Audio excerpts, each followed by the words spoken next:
like, surely it can't be this easy, right? Like, just to go through a whole process. But I think that's a testament to the business that you've set up and the people that you've got in place and the processes as well, because I'm sort of looking at that from a business owner's perspective as well, about where people are and how you run things. And when they asked after the property settled and did the review, it's like, is there anything that we could improve? And you asked those questions and can't think of anything. Like, I'm being really critical. I can't think of anything, which is unreal.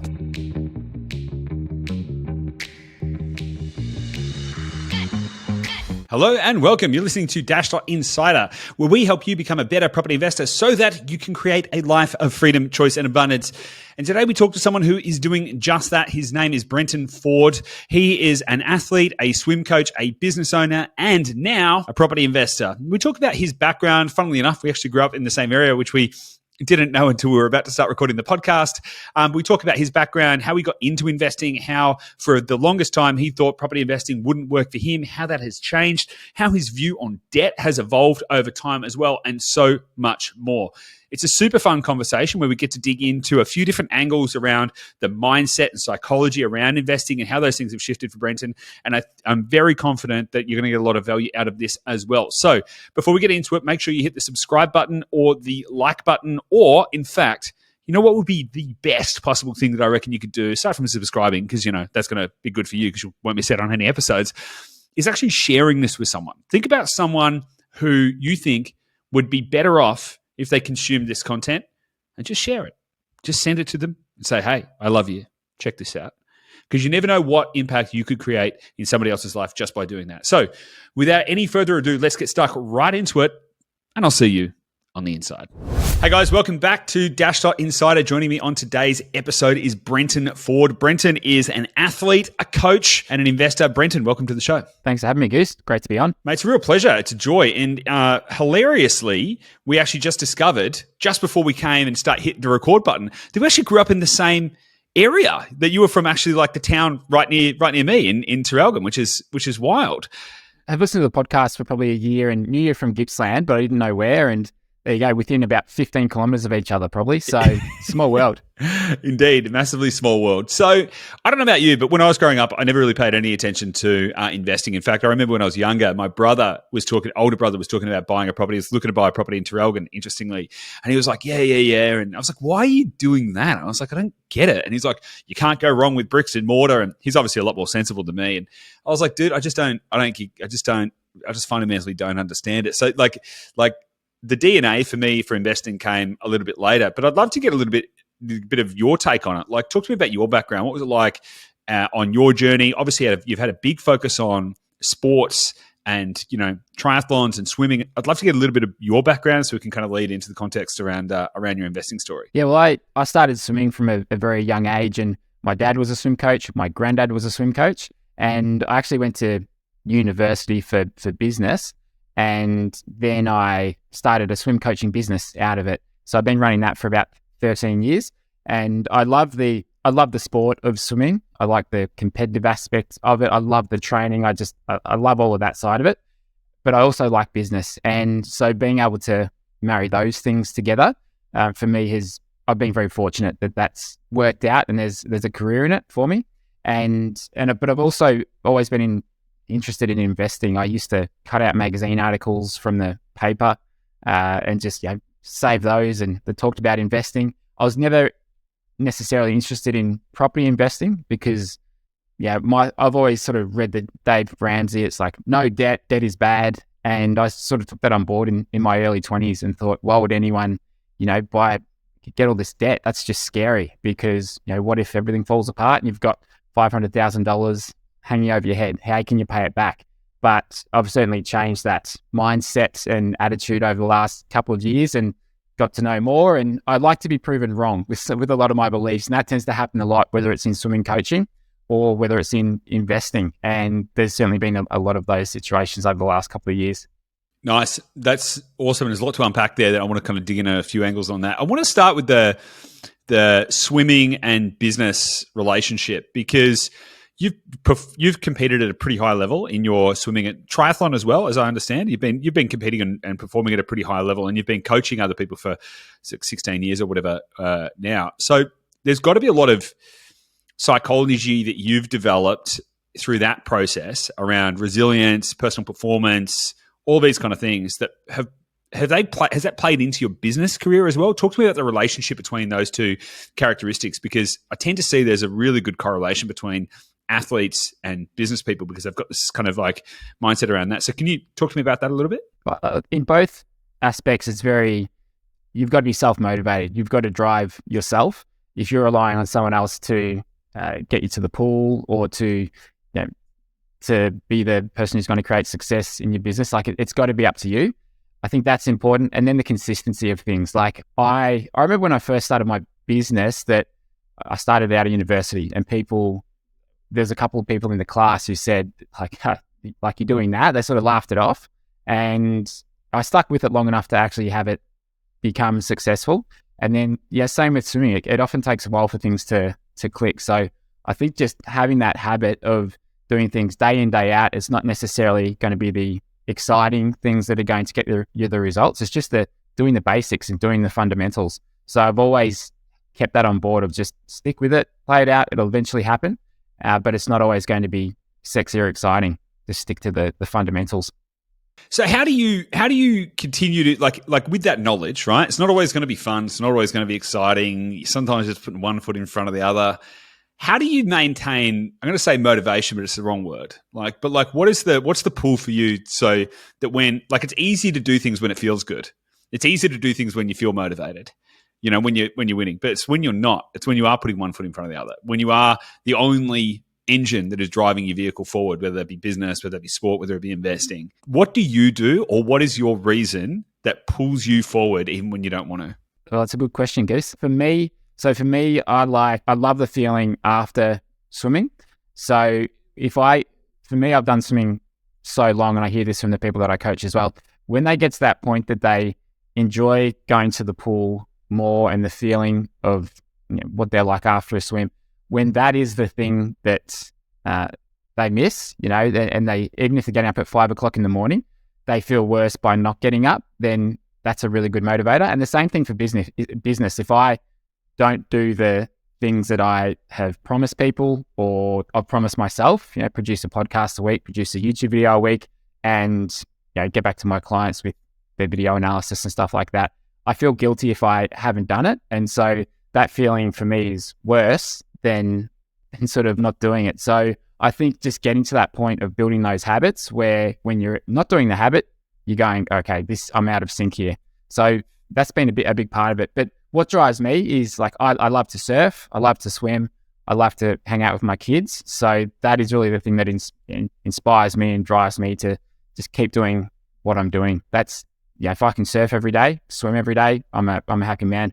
Yeah, nice. Yeah, I love it. I love the idea of building habits, because it is that kind of thing. It's like if you can build habits around the attributes and characteristics that will make you successful, rather than specifically focusing on the success, then you're more likely to be able to stick to it, and ultimately the consistency is going to pay off. I mean, I do the same thing, and it's like you can develop a habit around anything. Like effectively you could develop a habit that you get up and dance the cha-cha as soon as you get out of bed. As long as you did that every day for long enough, you would effectively get to a point where getting out of bed and not doing the cha-cha would be like, something's a little bit wrong. Kind of like manufacturing a little bit of OCD in a kind of a sense. So you feel uncomfortable and incomplete if you haven't done the thing. And I do the same thing I'm not even going to vaguely try and imply that I'm an athlete in this way that you are, but I like to get a certain amount of it. I like to exercise. I do like to exercise, and I've built that into my system. And it's like I have a really consistently every day go do the thing. Even when I don't want to do it, I just go do it, because if I don't do it, it's like something's completely out of whack and out of kilter in the day. So, which is, I think a major key to success. I want to circle back to something you said earlier, but you were into investing from a pretty young age. You said you were cutting stuff out of newspapers and all of this kind of stuff. Why? As I mentioned right at the start, I mean, I was like, I couldn't understand why anyone would invest. I just didn't get it. So what made you different? Why were you thinking in that way, and why was that so interesting to you? I don't know what it was that it appealed to me about it. I mean, people are, they've got different interests and things like that, but I've always just wanted to do things a little bit differently, I think. And when I was 15 or 16 going through school, I didn't I didn't really have the time to go and get a part-time job because I was training 7 or 8 times a week before and after school most days. So I never really had the time to get a part-time job. So I ended up importing things from the US, buying things on eBay over there, bringing them back here and selling them, for a profit. And so going through school, I never worked a job. I always just sort of bought and sold stuff through eBay. And that kind of showed me, okay, I can do things a little bit differently. And I think that just moved into investing and just thinking about different ways of earning money. Yeah, that sort of talks about the how, but doesn't talk about the why. Like, why was that a focus? My focus when I was like, the interesting thing about this is we grew up in a pretty similar area. So we're from pretty similar backgrounds. Because it's easy to sort of think, like different people, different places, all of that kind of stuff. We grew up in the same neck of the woods, surrounded by similar people, same environment, all that kind of stuff. I was thinking about partying and traveling and all these kind of things, organizing festivals and whatnot. You were thinking about making money. So whether it was, buying and selling things on eBay or whether it was investing, like, why do you think that was a drive for you? Number one, why do you think it was a drive for you? And number two, what was the perceived goal at that time? Geez, Goose, you ask good questions, and it's going back a long way. Even though it's 20 years. It's long enough for me anyway. But I don't know. I mean, I saw like my dad, my mum learned to swim school, and her and mum and dad still do. So she sort of ran a business, since I was fairly young. And my dad was always working a lot. Like he was our swim coach, and he was also working a full-time job. So he'd be up from 4:00 in the morning, and then he would go to work through the day, and then he would get back at like 8:30 at night with us. So he'd have big days, long hours, and I don't know. I think maybe the combination of that, I thought, maybe there is another way to earn money here, and let's just see what we can do.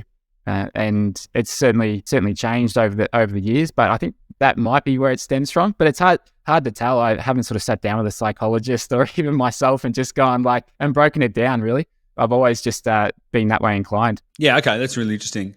Yeah, and I wonder whether it's because there's a process orientation to it as well, which you've clearly applied in other parts of your life, where it's like, okay, I'm going to be a swimmer, I'm going to apply process and discipline and a methodology to it to achieve a specific outcome. And maybe you could see that same kind of pattern appearing in a different way. And there's a propensity for people that have got that are that way inclined to start to try and see those patterns and apply those things in other areas of your life as well. Because obviously some people are like, I wanted to make money because, I grew up in a poor family and I wanted to do something else, or I wanted to make money because I saw some rich person on TV and I wanted to be like them. And sometimes it's just like, I don't know, I just liked the process of it, which is what it sounds like with you, which is really interesting. And I'd love to know then, I'm sorry to keep making you go back into the archives a little bit, but I think understanding the formation of the thinking is actually helpful. So you mentioned early on, so you were making some money on eBay, good. Then you started getting interested in making money other ways. You realized you didn't want to have to work all the time. You wanted to create more leverage. I'm obviously filling in a few gaps here as well. But you also mentioned that you weren't interested in real estate investing. So what was the kind of investing that you were pursuing early on, and how were you thinking at that time, or even, you don't have to go all the way back, but over the last 10, 15 years, what has been your approach to investing and trying to create that leverage, and how is that different from today? It was probably eight years ago, maybe 9 years ago. A friend of mine, Sarah, who at the time was a financial advisor, she was just talking about superannuation and how you can contribute up to a certain amount. So that got me started with just maxing that out each year for myself and my wife, and that kicked things off a little bit. So it's always been super, a little bit with shares and investment bonds, but I never thought of property because, one, it's expensive, or thought to be expensive. And following that Dave Ramsey style of debt is bad, I thought it'd be crazy for anyone to ever get an interest-only loan. Like, why would you do that? Why wouldn't you just pay it down, pay it off? And then also I didn't see it as, how can you actually make money with it if everyone's going for negative gearing? I don't want to have $1,000, $2,000 coming out of my account every month when we're losing money on it in the hope that it goes up. But we always did well with our own properties. So we bought our first place probably 10 years ago, my wife and I, and we made pretty good money out of that. And then we made a bit of money out of our second place. And we're now in our third house, but I never saw how I could actually make it work financially from an investment perspective. So why not? Yeah, you could see it working on a PPOR perspective.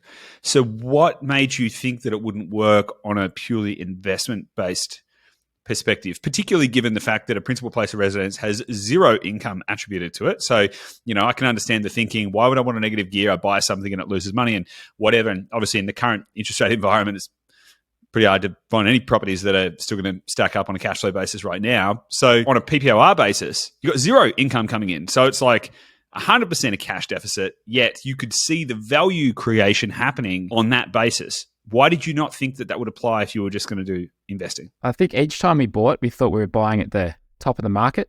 It's like just with the media, it was, the property market's at its peak and it's going to crash. So I think there was certainly some fear factor around it. And I didn't know the first thing, and I wasn't really interested in like learning that either. So I think when Dashdot came along for me, it was like, all right, I've got friends who have used them for many years. They've had good success with it. They're heavily data driven. And I listened to the podcast for quite a while as well. And I thought, okay, they know what they're doing. And for me, that gives me a lot of trust that they've done the due diligence and they're experts in it. And something that's really changed my life over the last couple of years is paying people for their experience, whether that's in business coaches, whether it's in taxing and accounting or just education. It's just like pay for the experience, pay for professionals, and it usually works out much more cost effective than trying to scrimp and save by. So that belief, I think, took me to getting started with you guys as well. Yeah, that's interesting. I want to talk about a bit of your journey since then. Did we help you buy your first investment property? I just want to make sure that it actually was your first investment property. Yeah, that's right. Yeah. Yeah. Okay. Cool. So I want to come back to the debt and all of that kind of stuff. But let's quickly talk about the property you bought. I've got some numbers here. Have you got some updated numbers on your property? Do you know how it's been performing? I just saw from the show notes. I saw what the March val was. Yeah. Yeah. It's pretty interesting, right? So you had a concern, right? You had a kind of like lingering concern, I guess, that investing in real estate might not be. So there's an element of trust. You had to kind of lean in and go, okay, I'm going to trust the process. I'm going to pay professionals. I'm going to park my doubts and concerns or whatever and lean in here and see if it works. Is that a fair kind of assessment of a part of the process? And then the property's gone up by 5.74% in 1.6 months, which has given you a 17.8% return on invested capital in less than 2 months. How does that make you feel? And then contextualize that against the lost decade or whatever of not investing in property. I'd love to know how that makes you feel. I try not to think about that, first of all. But yeah, I mean, it's the whole, it was really funny because like the whole process was so smooth and made really easy that when it actually came time to like buying the property and settling it and everything, it was kind of like a non-event for my wife and I. Like it was that smooth and kind of easy that we weren't like excited. No, and I don't say that in a bad way, but it's just like, it's just something that we're doing. And which is great. That's what I want. I don't want to be sort of stressing or riding the emotional wave of these things. So the fact that it has gone up and it's so much in such a short space of time is really exciting. And I look at what my investment bonds have done over the last 2 years, and they've gone that in the negative direction. So to have the property going the other way is really nice. Yeah, that's awesome. It's an interesting thing you just mentioned there as well about how easy it can feel. Now, this might sound a little odd because, Gabby and I started the business, but we hadn't experienced our own service because, we built the business and all of this kind of stuff. And for the first couple of years, you started a business, hard to get finance, all that kind of stuff. So a few years in, we were like, hey, we can get finance again. Awesome. Let's go do this. So wait, hang on a second. We built a whole team and a whole business that does this. Let's go through the process ourselves. And it was mind blowing to me. I was just like, to the degree that I kind of forgot that we were even buying properties. I was like, it's all just sort of happening. And I was like, oh shit, we've got 3 more properties and it's like, it was really freakishly bizarre how easy it can be, particularly if you lean out a little bit and just go, okay, I'm just going to trust the process. Obviously, the more you lean into it and go, I want to get all in and around it, the more you're going to experience the effort that goes into it as well. But it certainly can kind of change the context around how to think about making money when you realize that it kind of can happen on autopilot. You don't really need to do much, right? That's what was so cool about it too. It's like this, like surely it can't be this easy, right? Like just to go through a whole process. But I think that's a testament to the business that you've set up and the people that you've got in place and the processes as well, because I'm sort of looking at that from a business owner's perspective as well, about where people are and how you run things. And when they asked after the property settled and did the review, it's like, is there anything that we could improve? And you asked those questions, and can't think of anything. Like, I'm being really critical. I can't think of anything, which is unreal. And to have that happen with something like property, which I think is normally thought to be a very difficult, pain in the ass process to have to go through, it was made really, really smooth. So I was stoked at the end of it. Awesome. Love it. I want to talk about because you bought that property in WA, I think, isn't it? It's in, it's in Western Australia, and you're currently in Victoria. Just want to confirm that. How did you get your head around the idea of investing somewhere that you weren't going to go to? Because I'm going to assume, or I'd love to get your perspective. Like, was that ever a barrier to you? Like, how to, thinking about this idea of investing in a borderless sense, was that something you had to overcome, kind of limiting belief, emotional overcome kind of basis? How did you do that? And then how do you feel about the context of that now? If you'd asked me 18 months ago, I would have gone like, no way am I doing that. That's crazy. What if something goes wrong? But then listening to the podcast and just hearing why you need to open up your horizons. And for me, that just kind of built the belief that, okay, well, the smart move is to actually go elsewhere outside of your own suburb. Because like my mum and dad, they bought next door. They bought a unit next door as an investment property, had it for a couple of years, I think. I don't think it really made much money. And so, I thought, okay, let's go interstate. And I think it actually helps because it kind of takes your mind off things. If it's next door, if it's down the street, you're always looking over what are they doing? What are the tenants doing? So it actually, for me, it's probably a plus rather than a negative. Yeah, it's really interesting that you mentioned that, because I was actually just reflecting on that specific thing the other day.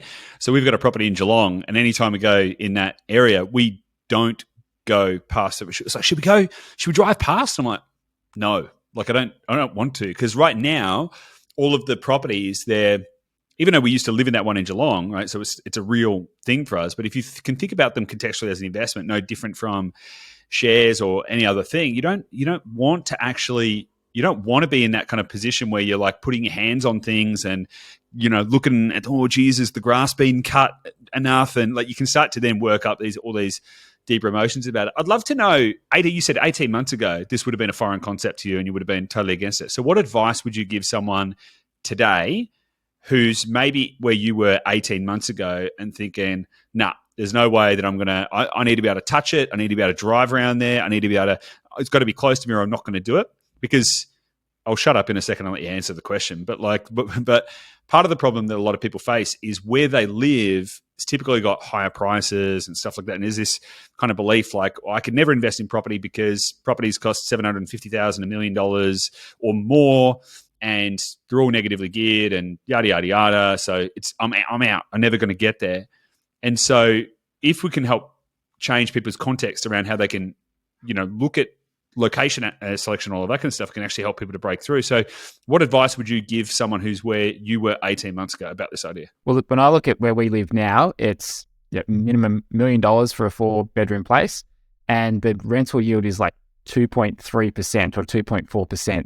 And just like, all right, that's crazy to be able to invest in that. So to anyone who would sort of doubt if that's the right thing to do, to invest outside of where they live, I think for me it was just like I wanted to hear the information that went against my existing beliefs. I sort of sought that out, and your podcast was a big one there. And also I think the combination of obviously the data that you're driven by, but a big factor too is just like with the Australian market, with how much immigration we have, the lack of housing, what it costs to build new houses as well now. All of that really played into my belief that, okay, this is the right decision. And you guys have got a proven track record. And I would never have thought that there are places out there, let's say like our place, by the beach, $500,000 yield of, can't remember what it was, like 5.7%.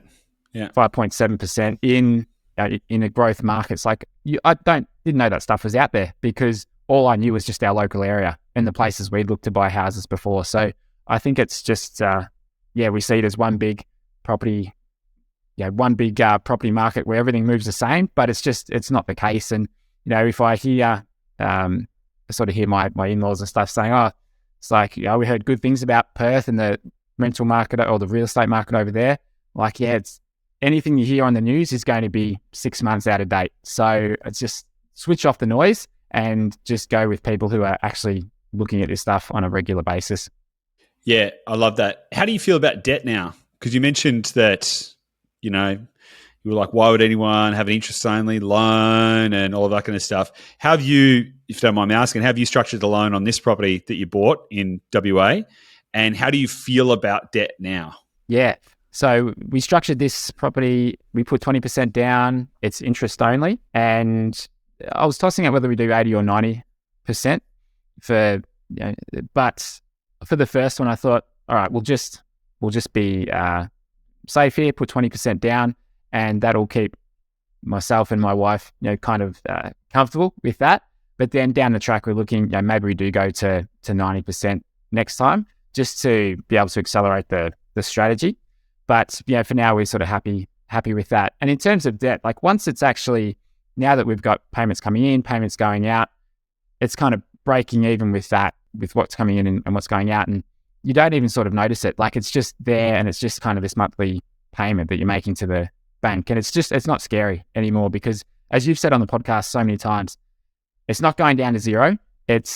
You've got this asset there, you've got the land, and it's not going to go to zero. And I think that's probably what I thought in the past. It's like, what if it does go down to zero? And that's $500,000 that we owe to the bank, and there's nothing there to show for it. But you've got your insurance in place, you're okay. So just make sure you're up to date on those things. Yeah, it's an interesting point of view as well, particularly in the context of what you said earlier in the conversation, where every time you bought a principal place of residence, you thought you were buying at the top of the market, right? So the natural implication then is that if you're at the top, then it's probably going to go down and whatever. And there's obviously been a lot of talk in the media about property market crashing and all of that kind of stuff over the last little while. What's your perspective on that? Noting that you bought a property relatively recently and it's gone up in value, but not just using that as a point of reference, but using a broader point of reference on your perspective on the real estate market. Talk to me about your context around that and whether or not you think that there's a property market crash, or because a lot of people are still concerned about it. So I'd love to get your point of view on that and what advice you might give to other people who are thinking about investing at the moment. Well, it doesn't make sense to me that so many people are struggling to find rentals and to get a place to live, but the property market's going to crash. It's like, okay, how does this work if the supply is if there's much more demand than there is supply? So that to me gives me a lot of assurance with it. And then just with what you guys provided with the data on the location that we bought, it's like, well, there's not really any more land that's available there.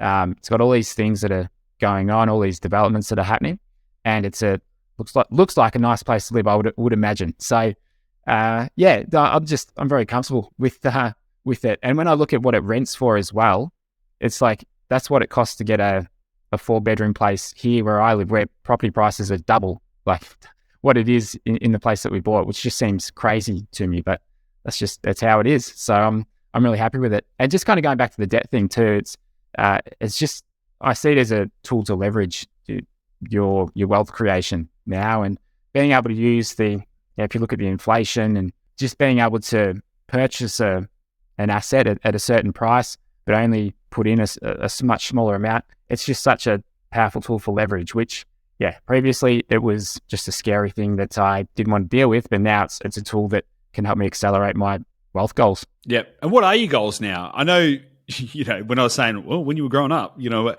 was like, I don't know what their goals were. I was just doing the thing. But what are the goals now? You've got a wife. Have you got kids as well? Have you got a family? And you're obviously investing for a reason. What is the goal? So I've got 2 young kids. One's in school. One's about to start school next year. I mean, lifestyle wise, we're really lucky. We've got a great lifestyle with the business that I run. But property for me is I don't want to say a backup, but it's just another way of building our our assets so that we've got more freedom down the track. So I just want to put lots of different things in place to be able to have the freedom to do what we want when we want. And for the most part, we've already got that pretty well. But I kind of see it as a bit like a game too. Like I want to get good at this property stuff and develop a good portfolio that I'm proud of, and I can show friends or family, go, look, this is what you can do. And yeah, it's just form of insurance in a way, just to continue to grow wealth and give us more options down the track if we I don't know, want to travel more, or I don't know, just keep doing what we're doing, really. It's interesting you said that you want to be able to show other people what's possible. Is that an important factor in why you're doing it? Like to actually show people that they can actually create something else so they don't have to get stuck in the kind of traditional way of thinking? Is that a part of it for you? I think it's I wouldn't say it's a huge driving factor, but I certainly, like, when I look at friends and family and stuff, it's like a lot of them don't have that much free time. So, if they could find a way to have more freedom, it's like, well, it gives you more time to hang out with your friends or your family and to share that time with them as well. So, and to be able to, and I've sort of had that with my business, like over the last couple of years, it's done well.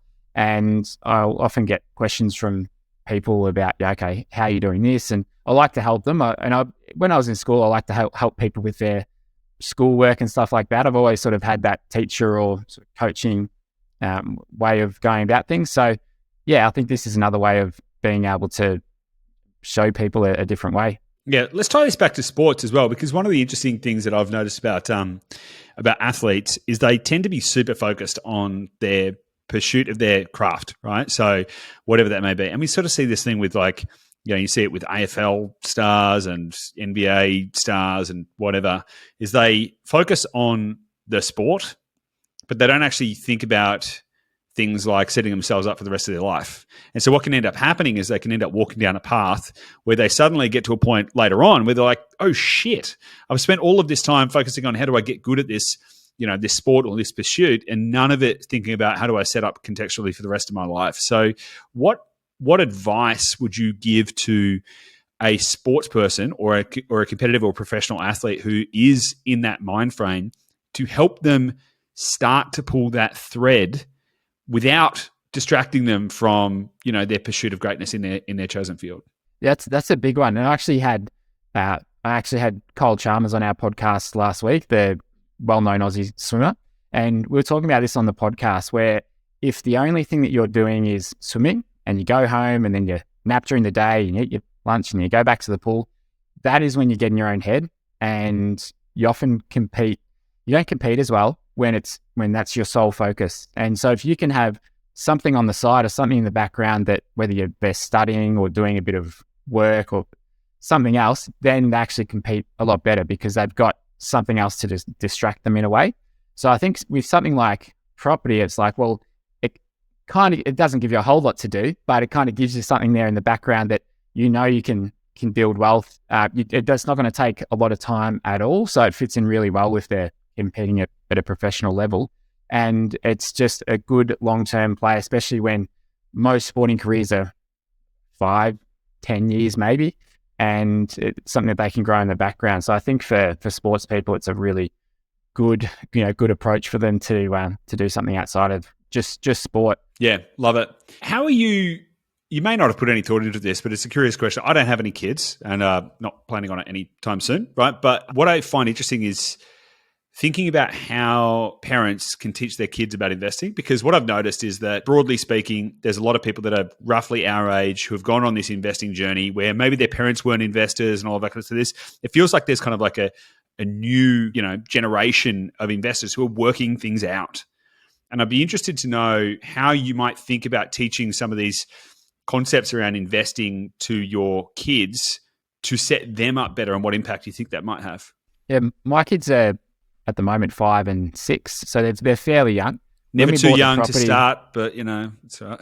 No, I was sort of reading Barefoot Investor when they were like 2 and 3 years old. I'm like, oh, it's probably a little bit early. I'll wait a few more years, and then you blink in it, and they're 5 6 now. So, but I mean, with this property, for example, we just started discussing it with them, like, oh, okay, so see this place on the map? Their mum and dad bought a house there, and people are living there. So we just sort of talked a little bit about that. And then with their own stuff, we don't exactly do the 3 jars stuff the Barefoot Investor does, but we do talk a bit about, saving it, and then, all right, spend this money on your toys and things like that. But I've just started to talk to them a bit about like what I do with the business and then the property, and because I don't want to force it upon them either. I think one of the really good things that my dad did was he never told me what to do. It was always just he'd talk about things, but he'd never tell me directly what to do. And I think that was a good thing, because I took a lot of the stuff that he used to teach and stuff is on board, because it wasn't being rammed down my throat. So I'm trying to take the same approach, is to not force things with the kids, but just show them what we're doing, and then hopefully they'll take some of that stuff on board when they get older. Awesome. Love it. Final question. What advice would you give to your 20-year-old self? Like, what would you go, oh, actually, it's going to be my second last question, actually. What advice would you give to your 20-year-old self?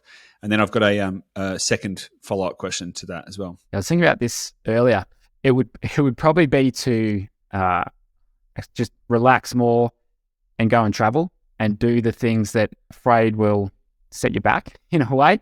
Because I was just very early on, I was like, all right, I want to be successful. I want to have a good business. I want to do all these things. And so I probably didn't travel as much as I could have. And I was just probably too serious about things early on. But then I also look at that and go, well, things have worked out how I wanted them to work out. So was that a factor? So yeah, I wouldn't change anything for the world, but I think don't be so serious when I'm 20 would probably actually be one. Yeah, interesting. And here's an interesting final question, actually. This is definitely going to be the final one, but it's an interesting, more of a philosophical question, and I'll try and explain the context of it so you understand it. The question is, if you woke up tomorrow and everything you had was gone, right? So nobody knew who you were, you don't have your business, you haven't got your clients, you haven't got any of your reputation, you've got no money, you've got no investments, got no nothing, right? You're just back to square one tomorrow. You're not going back in time to when you were tomorrow. You wake up in that state. Would you, from ground zero, seek to rebuild the same life that you currently have? Or would you seek to use that opportunity to create a completely different life? Which is an interesting question, because on the one hand, you might love your life right now, but would you actually go through the process to arrive at the same point, which is the process you've already been through? Or would you take the opportunity to create a completely different life? And I'd love to know why. Oh, that's another good one, Geese. Jeez, you've got it nailed. The only thing I would probably change would be maybe living in a warmer climate. So I'm down in Torquay at the moment, and I've got 2 blankets on, and I'm bloody freezing. However, everything outside of that, I think I'd build something very similar to what I've got. And as I mentioned before, one of the big things is being able to surf when it's good. And I remember 10 years ago, I wrote down a list of about 12 things. It's like, this is where I want to live, what I want to be doing, what I want to be earning, all these things. And I wrote them down, and I thought, in about 2 years, I'll have this sorted. It took me about 10 to achieve them. But finally got there. And I'm really grateful for my wife, because with a lot of the stuff that we've done, getting married, having kids, all that stuff, I was kind of just like, let's just see what happens. And I was really just kind of cruising through life. And she encouraged me to, it's like, when are you going to propose? Yeah, all right, now let's think about having kids. And I was like, all right, let's do it. But I'm really glad she did. And so now, it's great. It's amazing having kids and being married to my wife, and love where we live and everything that's going on. So I wouldn't change things for the world. Awesome. Love it. On that note, let's wrap it up there. Brenton, it's been awesome. It's been a really good conversation. I've loved hearing about how your thoughts have evolved over time to arrive at this place right now. So super valuable. Really appreciate your time. Thanks, Gus. Great to be on here.